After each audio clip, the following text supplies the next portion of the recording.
History of MMM, how it all began. Starting up of MMM, in 1989, Moscow Executive Committee in Leninsky District registered MMM as a cooperative society. It is in Russia. A few words about the leader.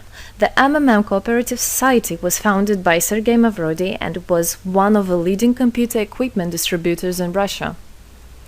Sergei Mavrodi, having a degree in maths, worked as a programmer and took part in the development of the first operating systems. A few words about his decision to make his own company is the fact that having worked as a simple worker from 8 to 5, he understood that freedom is the most important for him, because that work of 8 to 5 is literally a slavery. At any point, at any time, the company can throw you out and you'll be left without nothing, although you could have worked in that company for years and years. So he realized it. This is why he decided to create his own child, and he knew whatever his efforts will be, it will come back to him in form of dividends and income. Free of charge travel campaign. In 1992, the brand became universally recognizable after Mavrodi offered several times to all the residents of Moscow a day of free of charge travel in metro, Moscow subway. Pretty smart. Birthday of MMM. On October 20, 1992, the joint stock company MMM was registered.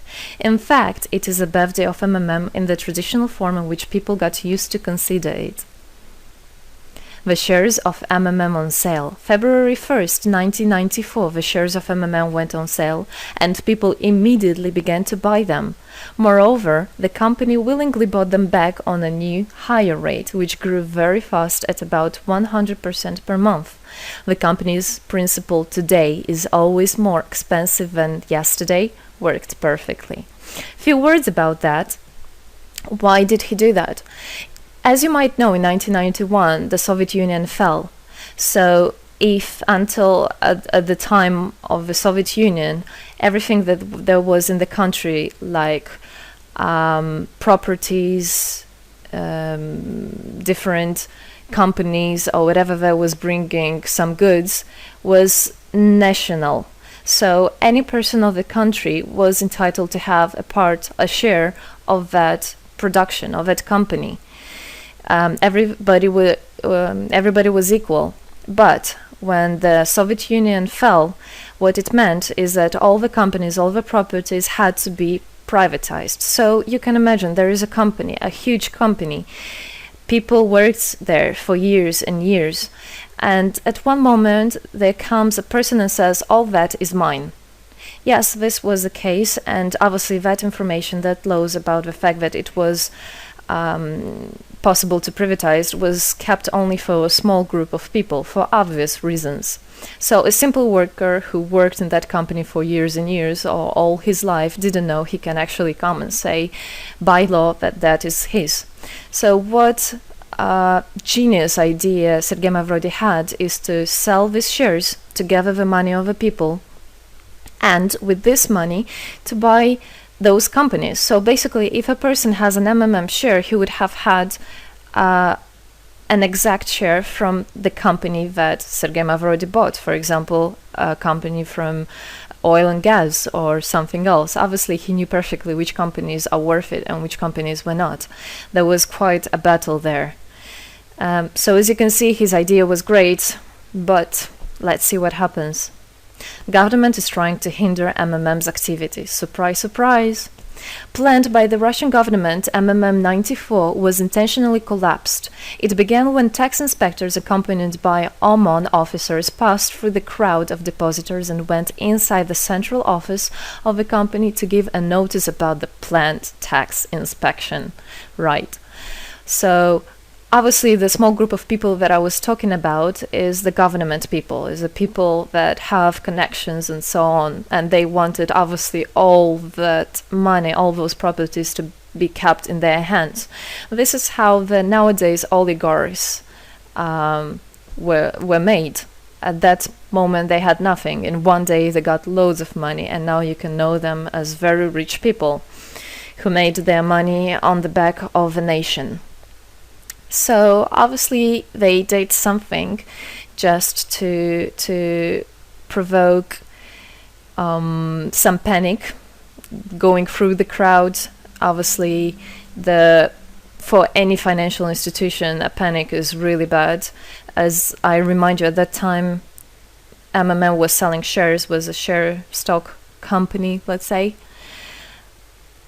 Mavrody's arrest. Sergei Mavrody was arrested on tax evasion charge. Really lame excuse. It wasn't at all like that.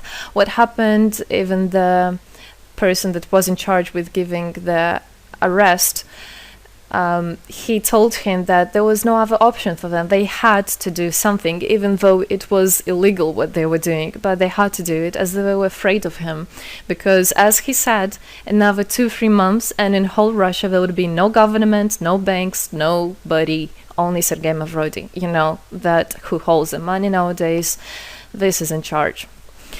So he was arrested, and his arrest was broadcasted live on all TV channels, obviously to show off more, to show people how bad he is, and actually the government didn't do anything wrong. On the same day, there was a storm of the central office of MMM. The company was prescribed to recover 49.9 billion rubles to the budget. Huge money. The question about the money in MMM 94 is open, as no one still can give an answer where it is. The authorities simply turned a blind eye to it, although hundreds of eyewitnesses are ready to confirm, even under oath in court, that they saw 17 trucks take out cash through the back door. So unfortunately, at that time, there was no internet, no bitcoins, no other internet wallets, and all the money were obviously kept in cash in the MMM offices. And the government took advantage of it. They just came, took it out, and then they said nothing. Moreover, they didn't say where the money went. They even made the way to make people believe that Sergei Mavrody was the one who took all those 17 trucks of money and disappeared. But obviously it wasn't the case. It was a simply lame excuse. Demonstrations against state authorities. August 1994. Thousands of MMM depositors affected by the artificial collapse of the pyramid protested and demanded to set Mavrody free. Actually, Mavrody could have used his powers and do bigger protests, but he decided not to do that, as that would made as obvious a different protests of this type. Could be people injured or even killed, so he decided not to use people in this purpose. It was very noble from him to do that. MMM leader became a deputy. However, he found a way to get out of the prison. Being imprisoned, Sergei Mavrody had managed to register as a candidate for a deputy of the State Duma and was released from prison. He won the elections by a landslide and became the deputy of the State Duma of the first convocation. So, as a deputy in Russia, they have privileges. This is why, becoming a deputy, he was set free. The State Duma is against Mavrody. Surprise, surprise! The State Duma deputies deprived Sergei Mavrody of his deputy plenary powers due to his permanent absence at the Duma's meetings. That incident was the only one in New Russia's history. Sergei Mavrody wasn't interested at all in politics. It's not, he hates politics, as he said it many times. So he became a deputy only for the reason to get out of a prison. That's it. He wasn't interested to go to their meetings, as he himself considered as well the people there as being quite silly and not worthy to spend time with.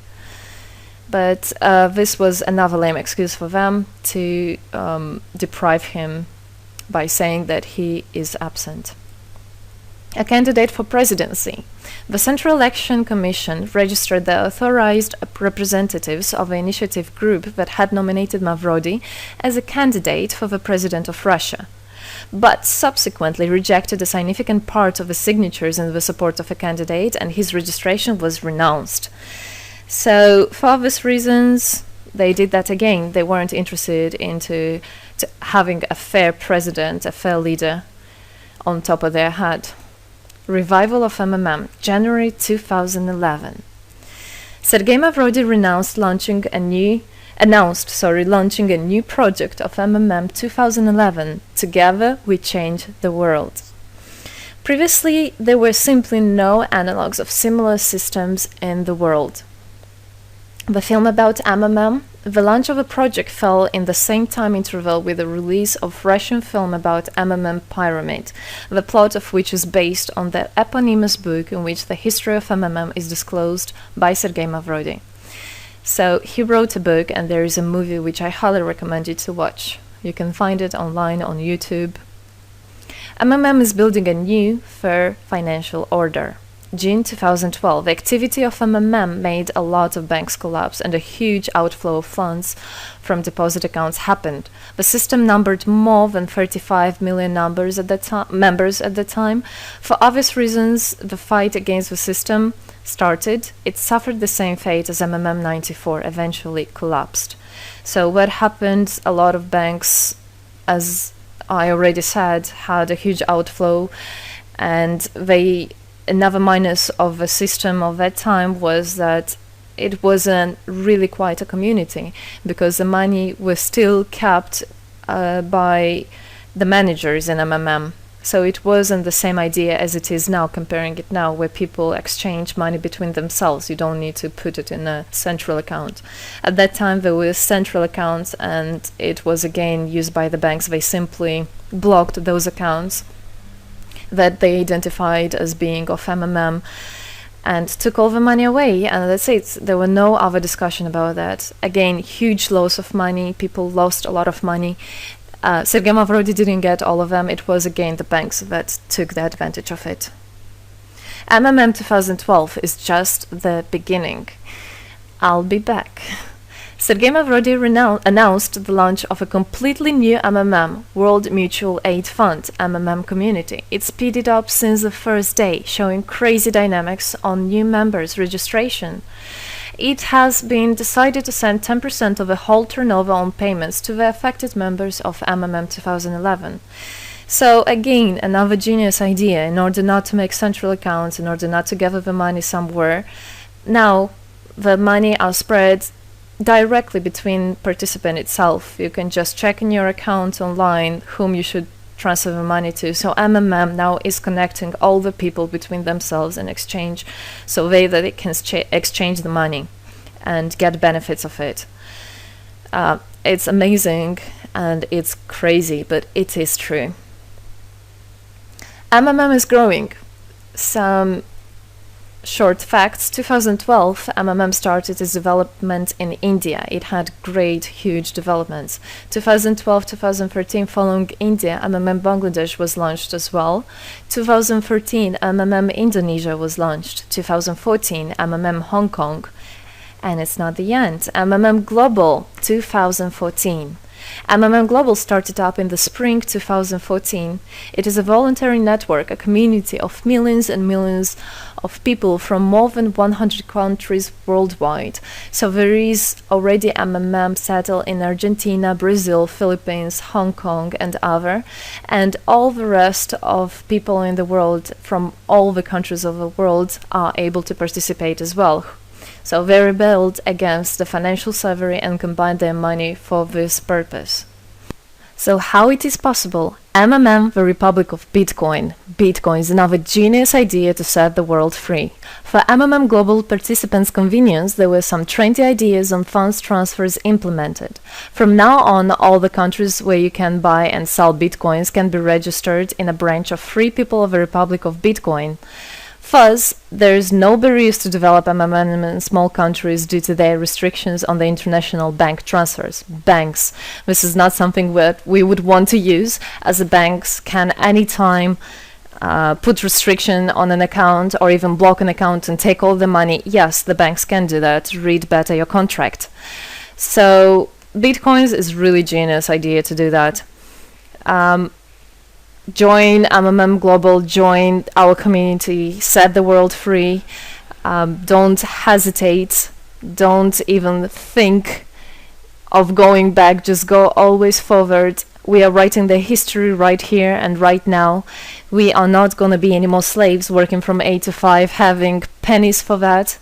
We want to hold our own money and to get the benefits of it. I don't want a bank to use my money for their own purposes. I want us people, free people, to use our money, to exchange the money when it is needed, and to help each other.